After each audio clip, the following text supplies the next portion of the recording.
Thanks for listening to One Concerned American. This might be one of the most important episodes I've ever presented. If you or anyone you know has a friend who is a socialist or an associate of Black Lives Matter, I want you to share this video with them and challenge them to prove something wrong from this video. Now, I'm going to argue to you that Black Lives Matter has become an embarrassment that is making this country look bad on the world stage.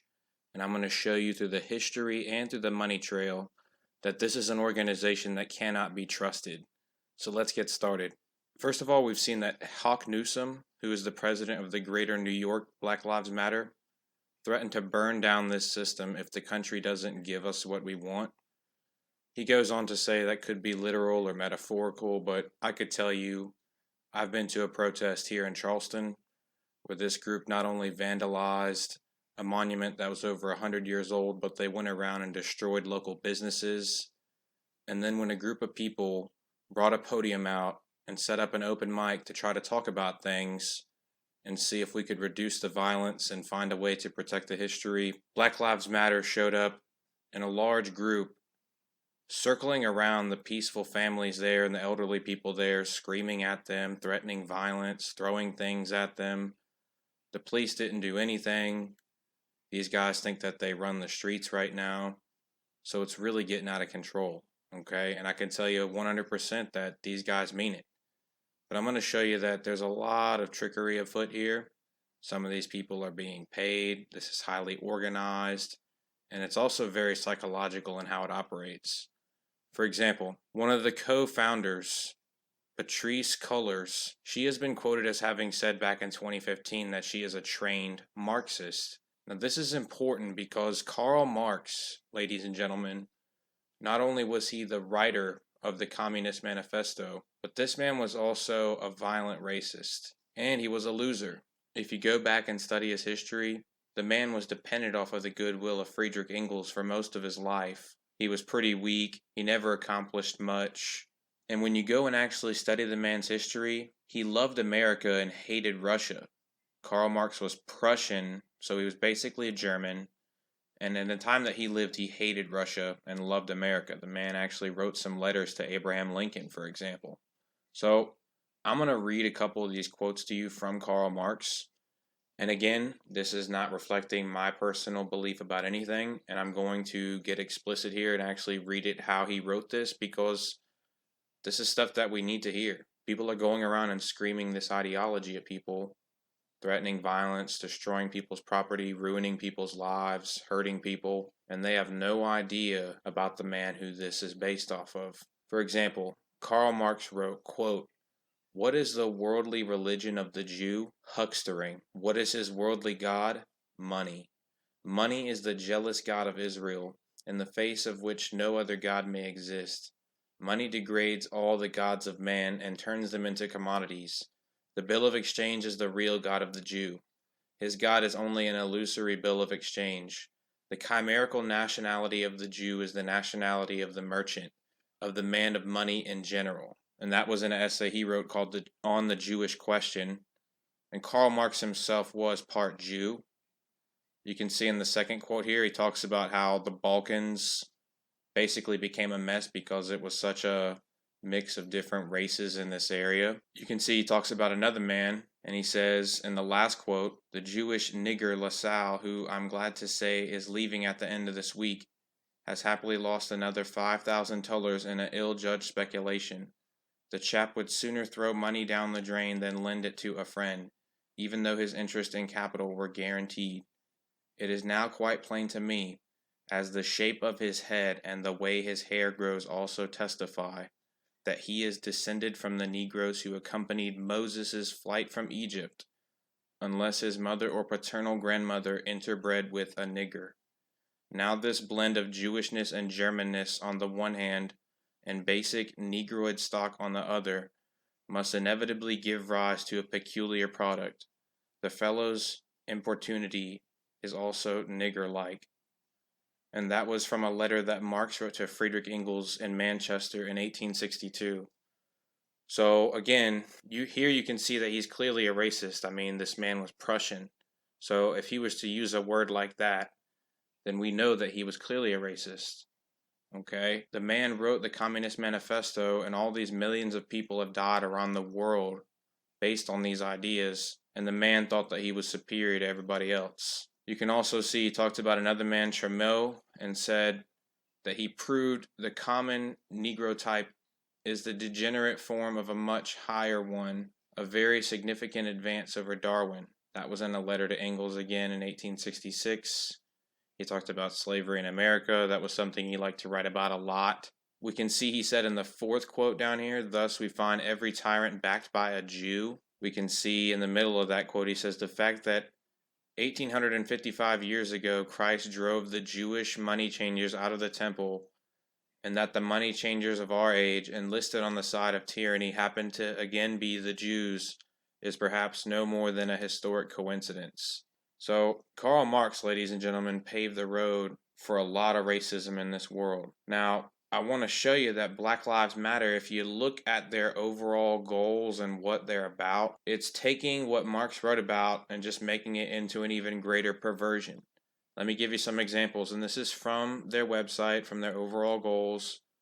You can see they want to dismantle cisgender privilege and uplift black trans folk, especially black trans women who continue to be disproportionately impacted by trans antagonistic violence. You can see they refer to themselves as comrades.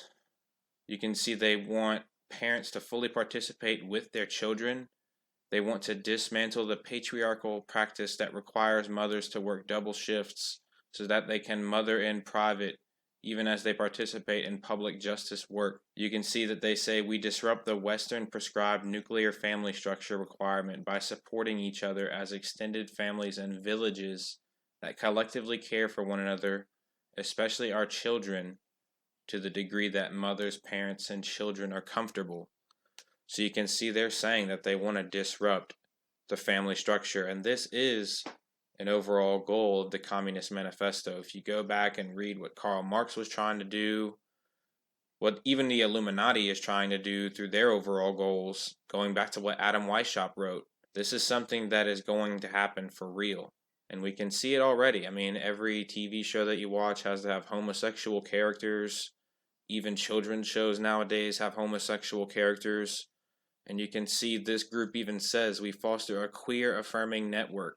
When we gather, we do so with the intention of freeing ourselves from the tight grip of heteronormative thinking, or rather the belief that all in the world are heterosexual. This is some disturbing stuff, guys. I mean, we have female governors and senators around this country, but they want to tell us that this is a hateful, patriarchal, misogynistic, homophobic country. And that's just not true, guys. I mean, we have gay athletes out here making millions of dollars, gay movie stars making fortunes. It's getting ridiculous. Now, let me show you some other research that's showing, again, that this organization is nothing more than a fraud designed to embarrass this country on a world stage. You can see here that a Pew analysis has shown only 1 in 6 Black Lives Matter protesters are even black. Okay, 46% are white. And I can confirm this. I mean, again, from the protests that I went to, it's mostly scrawny little soy boys that are white trying to pick fights with people because they secretly want to get clocked right in the head so that they can record something and start a much bigger event. And I'm telling you, it's sickening. I mean, there's even white people that are putting themselves in chains and taking their clothes off and being marched around like they're slaves. I mean, enough is enough, guys. This is not changing anything. It's just agitating a lot of people. We can see that the American Thinker has said that this has become a leftist minstrel show, and there are self-abasing protesters that are mostly white, and black people are starting to laugh. And I can prove this to you. I mean, if you go and look at what the founder of BET said, his name is Robert Johnson. He said that black people laugh at white people toppling statues and canceling their TV shows, talking about like the Dukes of Hazzard, for example. He said that this stuff is not going to give a kid whose parents can't afford college money to go to college. It's not going to close the labor gap between what white workers are paid and what black workers are paid. And it's not going to take people off welfare or food stamps. He says it's tantamount to rearranging the deck chairs on a racial Titanic. It means nothing. I mean, this is a pretty good point. And he goes on to say that, black people really don't care about these statues like that. Like, they're just trying to improve their communities, and they're laughing at white people right now, especially these radical leftists who are sitting here destroying their own history because of what the media is telling them. And it's all based on lies, guys. I mean, how many black leaders are there in Russia? And how many were there in the Soviet Union before that? How many black leaders were there in Cuba? What about in England? Okay. I mean, even when this country was going through some of its hardest times racially in the 1960s, a lot of black Americans here in this country were better off than a lot of black people around the world. I mean, they had televisions, cars, and so our own media has always been dividing us about this. Really, since the Civil War, Americans have been divided by race to keep our population easier to control, because if we came together, the elites wouldn't have all this power over us. They wouldn't be able to entrap us with this fake money system. And they wouldn't be able to divide us every day on the media so easily. Now, the last couple of things I want to show you are the money trail when it comes to this organization and how it's funding Joe Biden. And again, Joe Biden doesn't even support Black Lives Matter policies. He's flat out said that he doesn't support defunding the police. And you can see here that National Pulse can reveal the Black Lives Matter website, the organization spearheading nationwide defund the police campaigns, is partnered with Act Blue, a Democrat fundraising platform that is the top donor to Democrat presidential candidate Joe Biden, responsible for raising nearly 99.64% of the Biden for President effort. You can see here it says the Black Lives Matter homepage has a defund the police petition front and center. So it's a big part of their movement, and Joe Biden doesn't even support it, yet a lot of their money is actually going towards Joe Biden. That's where the money is winding up from these people that are donating it to Black Lives Matter. And the money is going to pro-abortion places. So I hope you guys are seeing how we're being divided here. Here's another great article. This is by a man named Randy Short. He's talking about how Joe Biden is really one of the last segregationists. I mean, this man is still holding office. Joe Biden was the architect and one of the main backers of the Clintonian-era crime bill and welfare reform efforts.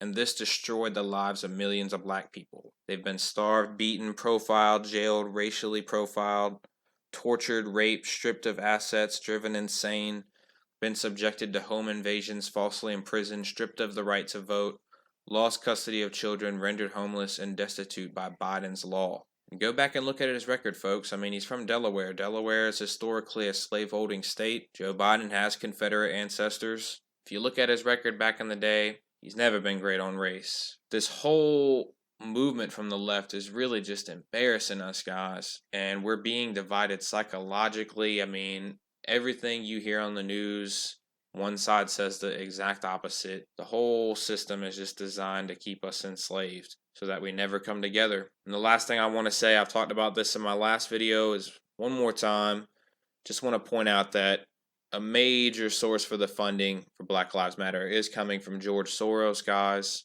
He has a group called the Open Society Foundation, and they've given billions to this organization. I mean, when you look into it, there's people who are living in homes that are funded through stuff from these organizations.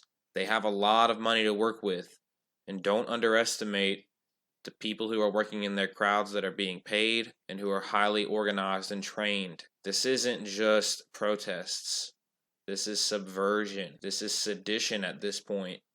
These are people that are openly declaring that they run the streets and that they will set fire to this system. I don't think this is a perfect country. I have a lot of problems with it. I mean, it's getting to the point where I'm about ready to leave. I won't lie to you guys. The only reason I'm staying is that hopefully soon my daughter will be starting school at the place where I teach, and I'm really looking forward to being able to take her to work with me every day and seeing her go to school. If it wasn't for that, I'd probably be packing my family up and leaving, because I just don't like the way that things are heading in this country. I could already see it now that in the very near future, patriotism will be labeled a mental disease, ladies and gentlemen.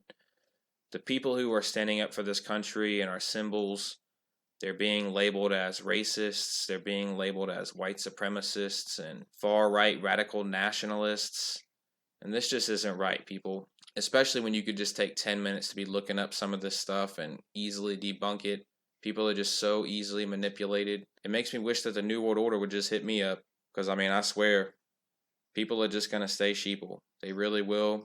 I could stand here all day and give you 1,000 proofs that we're being lied to or being ripped off, and people will still attack me. They'll call me racist. So it doesn't really make a difference. It's to the point where I understand why they're winning, because people are just too easily manipulated. People don't do the research. A lot of people are lazy. Let me know what you guys think in the comments. I think that this group has hijacked our nation. They want to destroy our constitutional republic and bring in a democracy. That's my take. And they're being funded by people like George Soros, who is a Jew that did work with the Nazis to turn in his own people. And this man is sick. He funds NAMBLA, and he's a big supporter of NAMBLA, which is the North American Man-Boy Love Association, people. So please, please wake up. Please give me a subscription. Please give this video a thumbs up and share it. If you could donate anything to my cause, I would really appreciate it. I will sign you up for my digital library, and you'll have access to all the different books that I talk about on this show. And I've talked about some pretty rare books about Freemasonry, people committing treason, American history. I've got a lot of great works in my virtual library, so I hope that you guys will join me for just a small donation of $1 on my Patreon. I'll sign you up, and you can... A new world order, a new world order, a new world order. And we are, as a people, opposed to secret societies. This is extremely dangerous to democracy.